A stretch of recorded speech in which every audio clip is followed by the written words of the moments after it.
In a quiet suburban neighborhood, a weary stray dog, ribs showing and eyes full of desperation, led her tiny pups into the backyard of a complete stranger.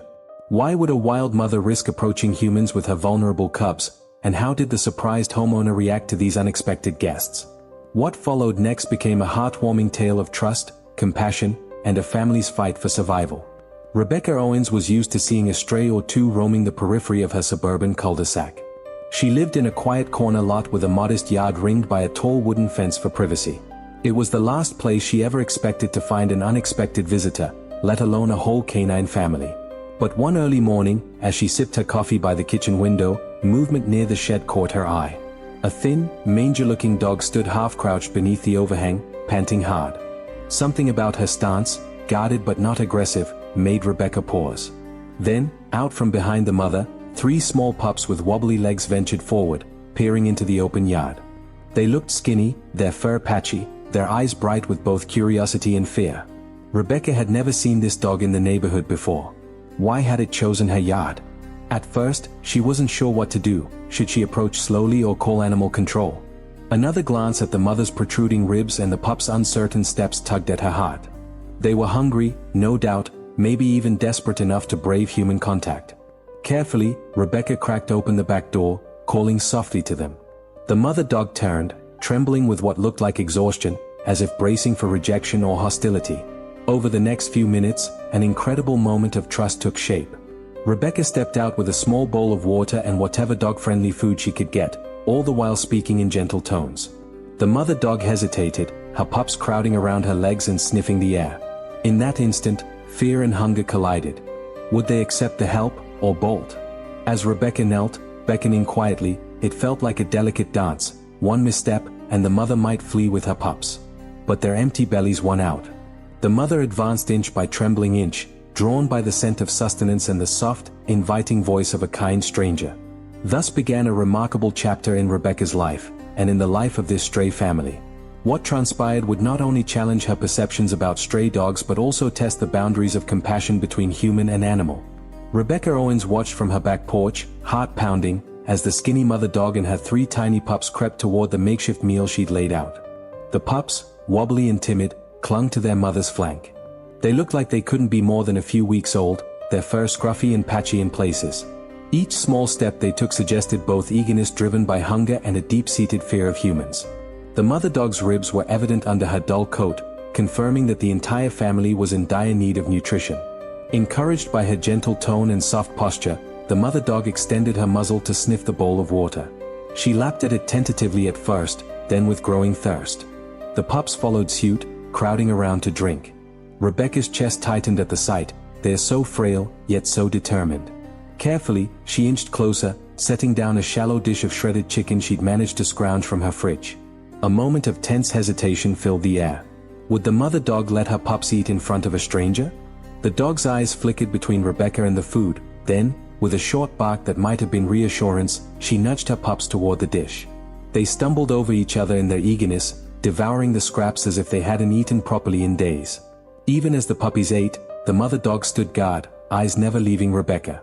Her posture was cautious but no longer brimming with outright fear, as if she sensed this woman posed no threat. Rebecca didn't move a muscle, afraid that any sudden motion might spook them. "You're safe here," she wanted to say. After a few minutes, Rebecca slowly backed away to give them space, letting them finish the meal in peace. She slipped inside to watch through the glass door, her heart simultaneously aching and swelling with compassion. How did they end up here? She wondered. It was clear the mother dog had roamed enough to become severely underweight. Perhaps her yard was just the first place where the dog caught a whiff of safety, or maybe it was pure chance. The next day, word spread quickly when a couple of neighbors happened to see the dogs in Rebecca's yard. Some expressed concern, others advised calling animal control immediately. Mrs. Turner, who lived next door, whispered a cautionary tale: "Stray dogs can be unpredictable, even with puppies.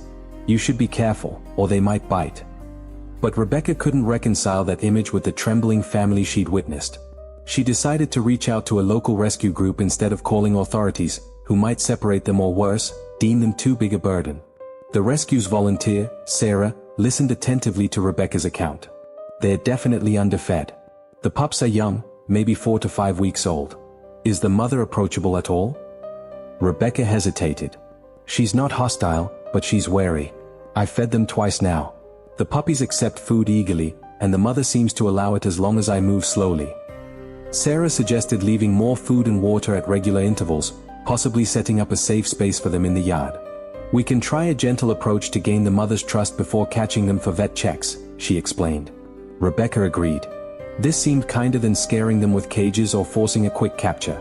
That evening, Rebecca rummaged in her garage for materials to craft a basic shelter. She found an old wooden crate and some tarps, carefully arranging them in a corner of the yard under the shed's overhang, providing a shield from wind or rain. She also laid soft towels inside, hoping the mother dog would feel comfortable nesting there.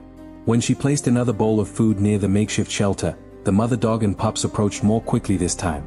The older dog sniffed the bedding wearily, stepping in, circling, then settling with a sigh.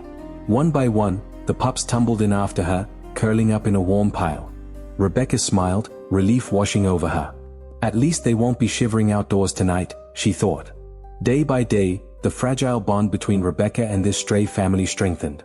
Each morning, she brought fresh water and a mix of dog-friendly scraps or simple kibble she'd bought. The pups grew bolder, stumbling out to greet her with tiny wagging tails. Sometimes, they tried to gnaw on her shoelaces or nip at her fingers with milk teeth. The mother watched intently but never displayed aggression, as though she recognized Rebecca's goodwill. Yet, the mother dog still held traces of nervousness.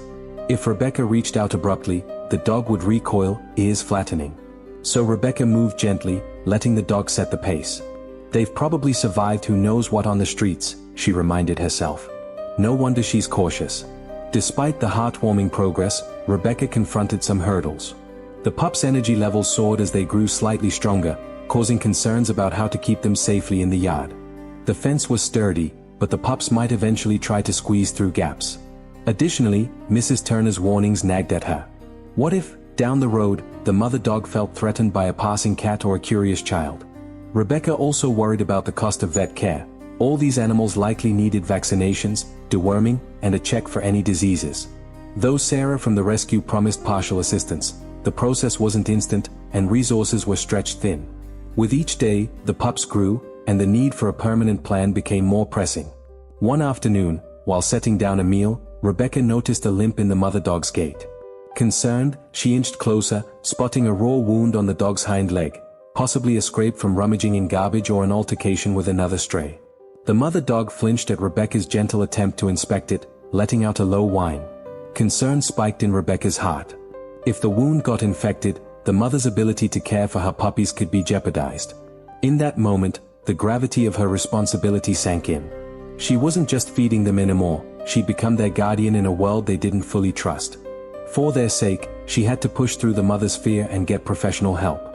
Clutching her phone, she messaged Sarah with urgency, "We have a situation. The mom's injured. We need a plan ASAP." As dusk fell, Rebecca hovered by the crate, stroking one of the pups that eagerly nuzzled her hand. The mother dog lay inside, panting slightly, eyes flicking between her wound and Rebecca's worried expression. "Hold on," Rebecca silently promised. "We'll figure this out and keep your family safe." That evening, Rebecca Owens stood in her dimly lit kitchen, phone in hand, pacing anxiously across the yard. In the makeshift shelter she'd built, the stray mother dog lay nursing her pups, wincing every so often when she moved her injured hind leg. 4 days, Rebecca had been comfortable simply feeding and comforting them, but now the dog's wound introduced a new level of urgency. It was no longer enough to let things unfold slowly, this dog needed medical attention. Sarah from the local rescue arrived the next morning, wearing a warm smile and carrying a soft-sided crate. She approached the backyard carefully, respecting the mother dog's space. The pups tumbled out, wagging tiny tails, while their mother stiffened in caution. "Poor girl," Sarah murmured, noticing the wound. "We'll need to get her to a vet, or at least let someone assess this properly." Rebecca nodded. "She's limping more than yesterday. She barely lets me touch her. I tried to clean it, but she panicked." The mother dog eyed them from within the crate, ears flattened, eyes filled with both pain and distrust. Sarah laid out a gentle approach. They would coax the mother with treats, possibly sedate her lightly if she resisted too strongly, then transport her to the rescue's veterinary partner. Ideally, the pups would come too. "We can't separate them too long at this stage, they're still nursing," she explained. Yet, Sarah warned that sedation could pose risks to nursing mothers. "We'll be careful," she promised. As word spread about the dog's injury, several neighbors sprang into action. Mrs. Flanagan brought by a bag of new blankets, while Mr. Leonard offered to drive if Rebecca needed extra transportation. Even a few who had earlier expressed apprehension about strays now showed concern. "I guess it's different when you see them," whispered a reformed skeptic, peering at the wounded mother and her pups. "They're just trying to survive." A schedule formed organically. Neighbors would help keep watch over the family if Rebecca had errands, ensuring the mother dog didn't wander off before she could be treated. The mutual compassion was a far cry from the typical hush of suburban anonymity, and it warmed Rebecca's heart. The rescue vet clinic could squeeze the mother dog in that afternoon if Rebecca and Sarah could get her there. After some debate, they agreed to try gently coaxing her into Sarah's crate. Rebecca placed fresh chicken pieces inside, leading a scent trail from the ground up to the crate's door. The mother dog sniffed wearily, pups at her heels. Her hunger or maternal drive urged her forward, step by trembling step. She got as far as poking her head into the crate before darting back, suspicious of the space that threatened to trap her. The pups, less wary, ventured in, yapping for the food. Rebecca's heart twinged, seeing how truly starving they were. But the mother refused to commit, whimpering and glancing at Rebecca with a look that seemed to say, "Don't make me do this." After several attempts, the dog grew more anxious. She limped away toward the fence, panting heavily. Sarah sighed, setting the crate aside. "She senses the trap," she said, disappointment in her eyes. "We may need to sedate her minimally, but that means we'll have to keep a close watch so she doesn't harm herself or the pups." Rebecca bit her lip, torn between not wanting to traumatize the dog further and the pressing necessity of treating her wound. She watched the mother slump onto her side, pups scrambling to nurse. The dog's eyes drooped, she was clearly exhausted, yet still guarded. "I want to help her so badly, but forcing sedation feels cruel," Rebecca admitted. Sarah placed a reassuring hand on her shoulder. "It's for her own good in the long run." Before finalizing the sedation plan, Sarah proposed a slightly more time-consuming approach. "I could stay here for a few days, feed her small meals, gain her trust. Perhaps she'll willingly enter the crate if we do this gradually." But it required a lot of time she might not have if that wound worsened. Rebecca weighed the risks. A slow approach might spare the mother dog stress, but an infection could spread fast. Meanwhile, sedation would be quicker, yet risky. She looked down at the pups nibbling on her shoelaces, clueless about the gravity of the situation. "Could we do half sedation? Something mild, so she's calm but not fully unconscious." Sarah nodded thoughtfully. "We can attempt a mild tranquilizer. It's not perfect, but it might be enough to help us move her without too much panic. Let's gather supplies." That evening, the rescue's mobile unit, essentially a van equipped with basic veterinary tools, arrived curbside. The plan: feed the mother dog a small dose of mild tranquilizer hidden in food, wait until she grew drowsy, then gently guide her and the pups into the crate. From there, they'd drive a short distance to the rescue's vet partner, who would examine the leg. Rebecca felt her nerves climb as she and Sarah laid out the plan, triple-checking each step. Nightfall brought a hush over the neighborhood. A few neighbors stood by for moral support. Mrs. Flanagan held a flashlight, while Mr. Leonard sat on a stool near the fence, offering quiet prayers for a smooth operation. Feeding time arrived. The mother dog limped forward, enticed by the aroma of warm shredded chicken mixed with mild medication. The pups followed, their little tails wagging in naive excitement. Tension coiled in Rebecca's chest. Would the mother detect the drug's taste and refuse to eat? To her relief, the dog devoured the meal, though her eyes never left the watchers. Minutes ticked by. Sarah softly narrated the dog's signs. "She's blinking more, swaying a bit. She's getting sleepy." The mother eventually lay down, head drooping as though too heavy to hold up.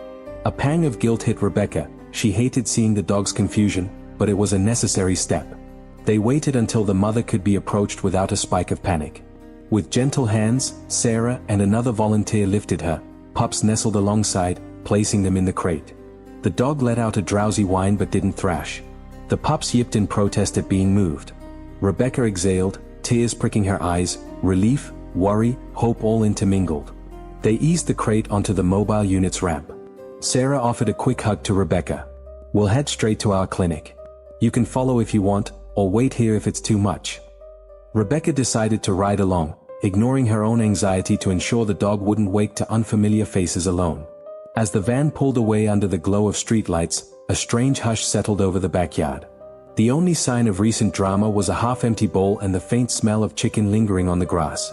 For better or worse, the mother dog and her pups were now in professional hands. Rebecca could only hope that the gamble on sedation had been worth it and that this step would pave the way for real healing and a brighter future for the small canine family. Rebecca followed the rescue van in her own car, gripping the steering wheel with white-knuckled tension. Every so often, she glanced at the taillights ahead, her thoughts torn between hope and guilt. The mother dog lay sedated in a crate inside that van, and although Rebecca knew this was for the dog's benefit, the sight of her limp body had been hard to bear. The pups, crated alongside their mother, had whined and scratched at the metal bars, uncertain why their world was shifting yet again. The whole time, Rebecca kept telling herself it was necessary. The wound on the mother's leg wouldn't heal without proper care. When the small convoy arrived at the veterinary clinic, the parking lot was bathed in the harsh glow of fluorescent lights. A couple of vet technicians and scrubs were already waiting by the entrance, having been briefed by the rescue volunteer, Sarah. With smooth efficiency, they unloaded the crate, careful not to jostle the mother dog any more than needed. Inside, the clinic smelled of antiseptic and anxious animals. A few muffled barks echoed from a back room, though most animals were likely asleep or sedated at this late hour. Rebecca hovered near the reception desk, filling out forms under the volunteer's guidance, heart pounding each time she thought about the mother dog waking confused in an unfamiliar place. The vet on duty, a quiet man named Dr. Patel, led them to a small exam room. Under the glare of a bright overhead lamp, the mother dog was gently lifted onto a stainless steel table. The pups, snuggled together in a smaller crate, whimpered at losing the warmth of their mother's side. Rebecca crouched next to them, slipping her fingers through the wire door so they could smell her presence. Dr. Patel carefully examined the mother's hind leg, pressing around the wound's edges. He muttered something about potential infection, possibly a puncture from debris or even a bite from another stray. He prepared a mild disinfectant solution, explaining that a deeper exam might be needed if the muscle tissue was damaged. Sarah stayed close, taking notes on a clipboard, while Rebecca watched in a swirl of worry and relief. Worry that the mother might suffer complications, relief that she was finally getting help. Through half-closed lids, the dog let out a faint whine as the vet cleaned the wound. Though the sedation subdued any frantic motion, the pups grew restless at their mother's muffled sounds, mewing in protest. Dr. Patel murmured soothing words, but his focus never wavered from tending to the injury. It was a delicate process, cleaning, flushing, then assessing whether any sutures were required. Eventually, he decided a few stitches wouldn't hurt, especially to seal the wound and reduce infection risk. Rebecca felt her heart clench each time the needle pricked the dog's skin. She couldn't help but imagine how much pain the poor mother had endured before stumbling upon her yard. If she hadn't shown up, how much longer could the dog and her pups have survived on the streets? After the final stitch was tied and the wound bandaged, Dr. Patel injected a low dose of antibiotics and pain medication to ease the healing process. Then he stepped back, removing his gloves, and gave a small nod that signaled he was done. Sarah leaned against the counter, exhaling. Rebecca offered a trembling smile. "She's okay?" Dr. Patel nodded, wiping his brow. "The injury wasn't as deep as I feared, but infection was setting in. She needs rest, a clean environment, and continued antibiotics. The sedation will wear off soon, and she might be disoriented. Keep those pups close, she'll be frantic if she wakes up without them." A sense of responsibility settled heavier on Rebecca's shoulders. She'd been the one feeding the family, offering them a safe spot, and now she was part of their medical rescue, too.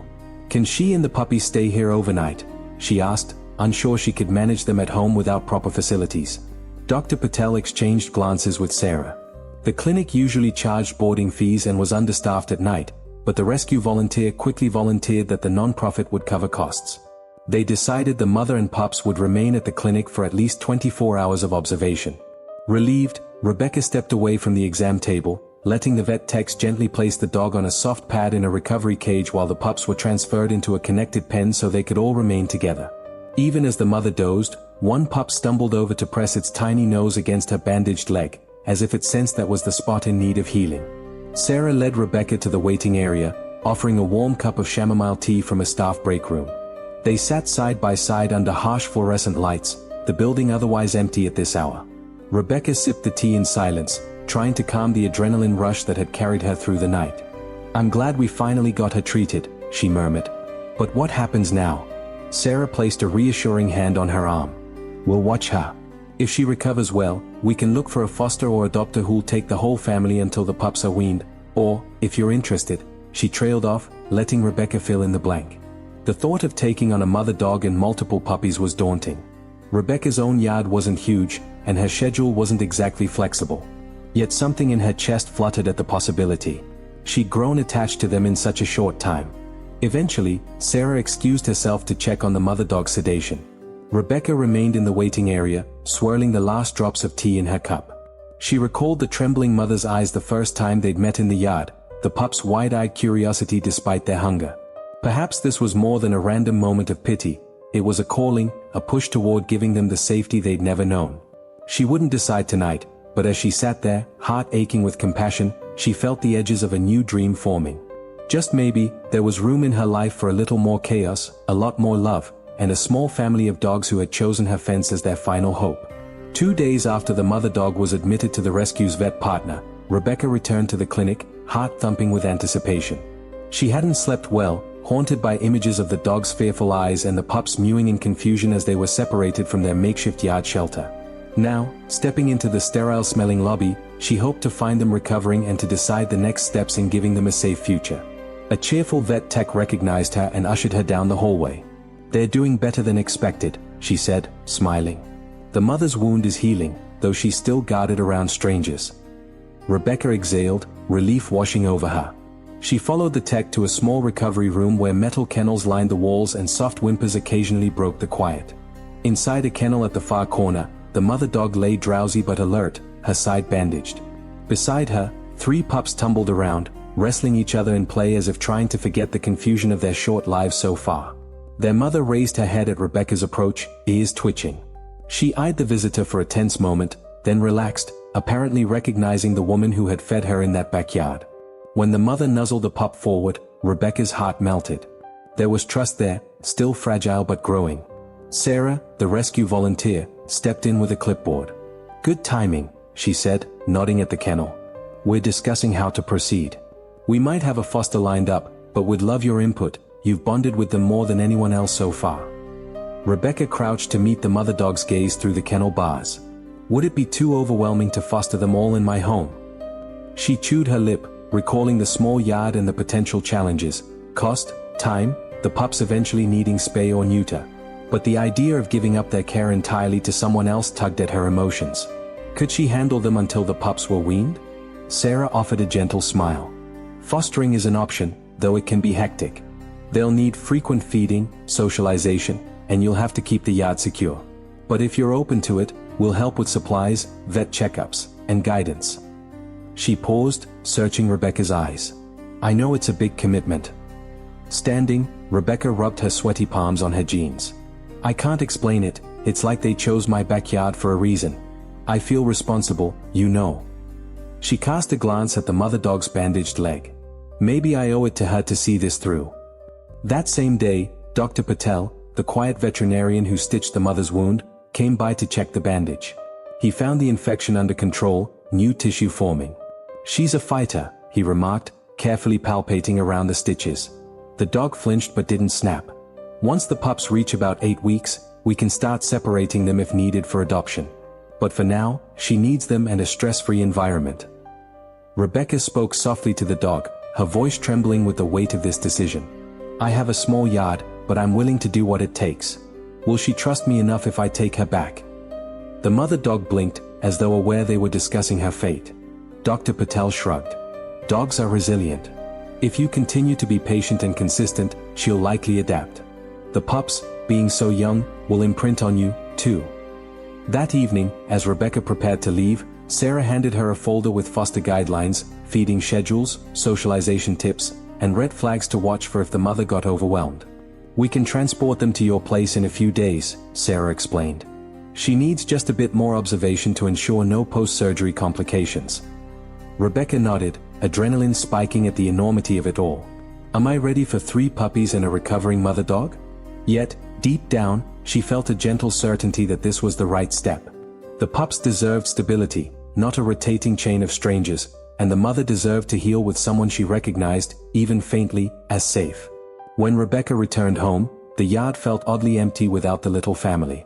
She looked at the corner by the shed where their crate once stood, imagining the pups tottering around. The hush reminded her that soon it would be filled again with scrambling paws, yips, and the mother's watchful eyes. A wave of both excitement and anxiety coursed through her. "I can do this," she told herself, flipping through the rescue's pamphlet on fostering. "And I won't be alone. Sarah and the rescue will guide me." The next days passed in a flurry of preparations, marking the fence for any holes, picking up extra bowls, ensuring the mother dog had a quiet nook inside for nighttime. Mrs. Flanagan stopped by with a bag of soft blankets, while Mr. Leonard offered to help with small repairs to the fence gate. Word spread among neighbors that the stray family would soon return under Rebecca's wing. Some expressed relief that they wouldn't roam the streets again.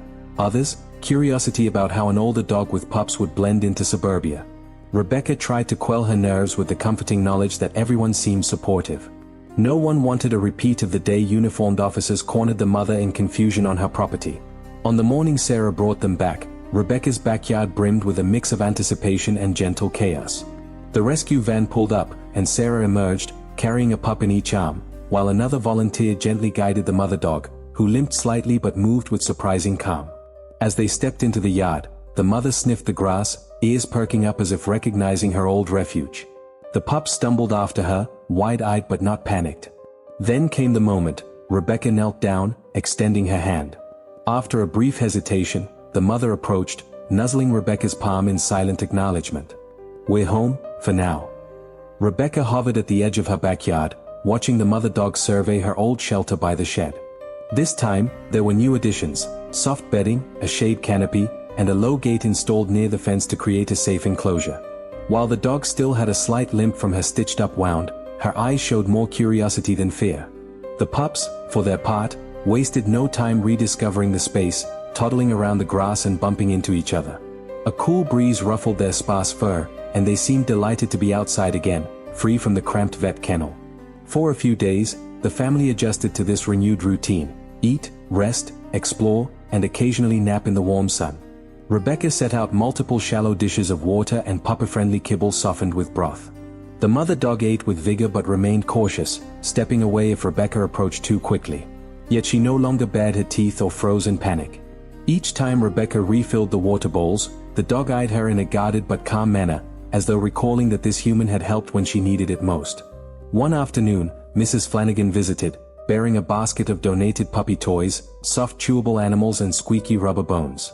The pups didn't quite understand them yet, but soon they were gnawing experimentally, tails wagging.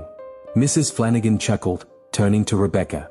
"You realize we're all going to miss these little ones if they get adopted soon," she teased. "They've become the street's tiny mascots."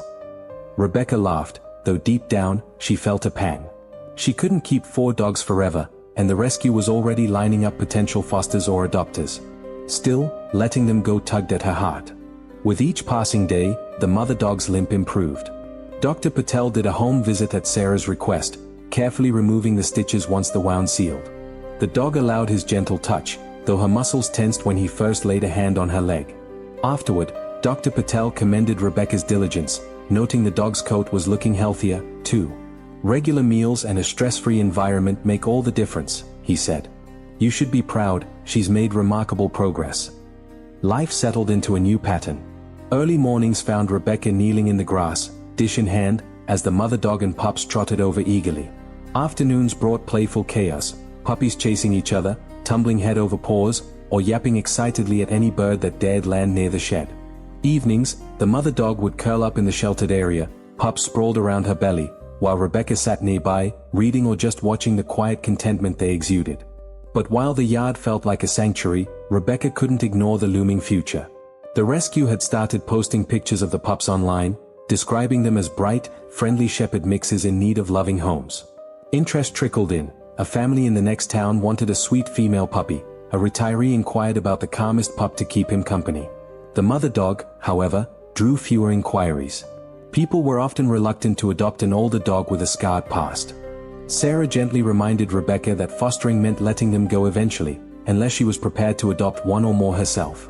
Grappling with that thought, Rebecca realized she wasn't quite ready to lose them all. The mother dog had become a symbol of resilience she admired. Still, adopting a full-grown dog plus a puppy or more was daunting.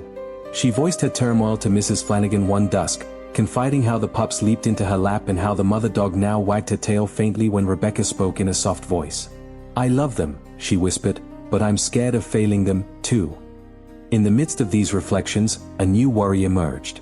At night, Rebecca sometimes heard distant barking from the alley, a reminder that not every stray had found a safety net. Anxiety pricked at her whenever the mother dog's ears perked at those sounds. Would she try to investigate? Could new strays appear, causing friction in the yard again? Through the fence gate was secure, but she recalled how easily miscommunication led to Duke's fiasco in another story she'd heard from a friend. One neighbor posted on the local forum about increased stray sightings, stirring a minor panic. Yet no one wanted a repeat call that might bring uniformed officers stomping through the yard again. To mitigate potential drama, Detective Reed reached out. He'd heard about the mother dog's steady recovery. "I just want to make sure all's well," he told Rebecca by phone. "The department has new protocols for dog calls, so if anyone complains, we'll handle it carefully. But it wouldn't hurt to reassure folks that this dog is safe and under rescue care." Taking his advice, Rebecca penned a short message to the neighborhood group, explaining the mother dog situation, her pup's readiness for adoption soon, and how no one needed to worry about an aggressive animal. She included a few photos of the mother dog, her healed leg in plain view, gently nursing her pups with a relaxed expression. The response was overwhelmingly positive.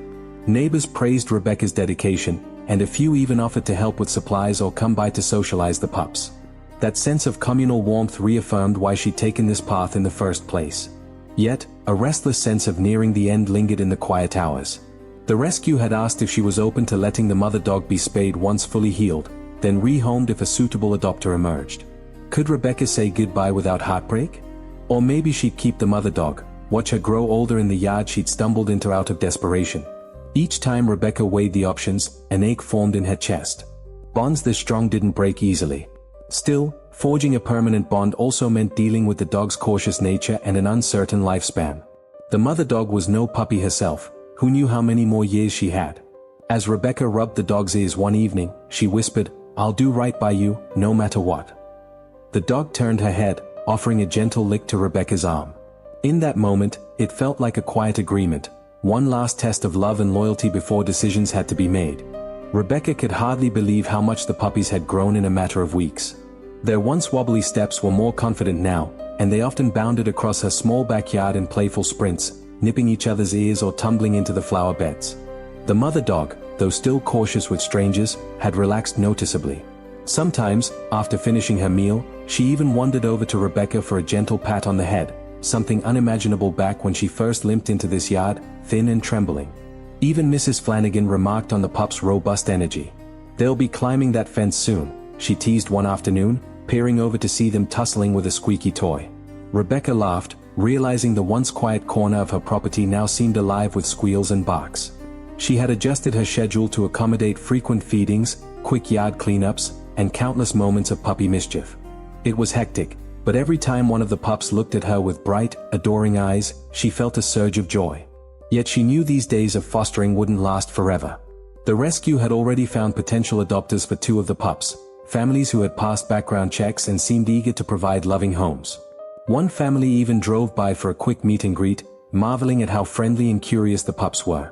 The children squealed with delight as a tiny furball scampered over to gnaw on their shoelaces. Standing to the side, the mother dog watched warily, ears half lowered, as though trying to trust the humans who might soon take her puppies away. Rebecca felt a stab of sympathy each time she imagined the mother dog losing her brood. Sarah, from the rescue, reminded her that the pups were nearing 8 weeks, prime time to transition to adopters. "They are healthy, well socialized thanks to you," she said, scribbling updates in her notebook. "We'll do a final vet check, then let the new families pick them up in about a week." Rebecca nodded, her heart heavy yet proud. She had known from the start that fostering meant goodbye, but it still pulled at her emotions. And then there was the mother dog's future, still unspoken. While the puppies had been easy to match with adopters, the mother's scarred history and older age made her a less obvious candidate. The rescue had posted her photo online, describing her gentle, if reserved, temperament. A few inquiries trickled in, yet nothing concrete. Some people were hesitant about adopting an older dog with a leg that might have permanent stiffness. Sarah admitted, "But we'll keep trying." One late afternoon, Miss Turner from 2 doors down knocked on Rebecca's fence, asking if she could come say hello. She had once warned Rebecca about stray dogs being unpredictable, but now curiosity had gotten the better of her. When Rebecca invited her inside, Miss Turner approached slowly, letting the mother dog sniff her hand. The dog accepted the scent test, then shifted her attention back to the pups. "Wow, she's a good mom," Miss Turner observed softly. "I didn't expect her to be so gentle." Rebecca recognized the subtle apology in the older woman's voice. Many neighbors had been suspicious at first, but seeing the mother dog thriving here changed minds. Tensions elsewhere seemed to simmer down, too. Another neighbor posted on the community forum, praising how the mother dog no longer row.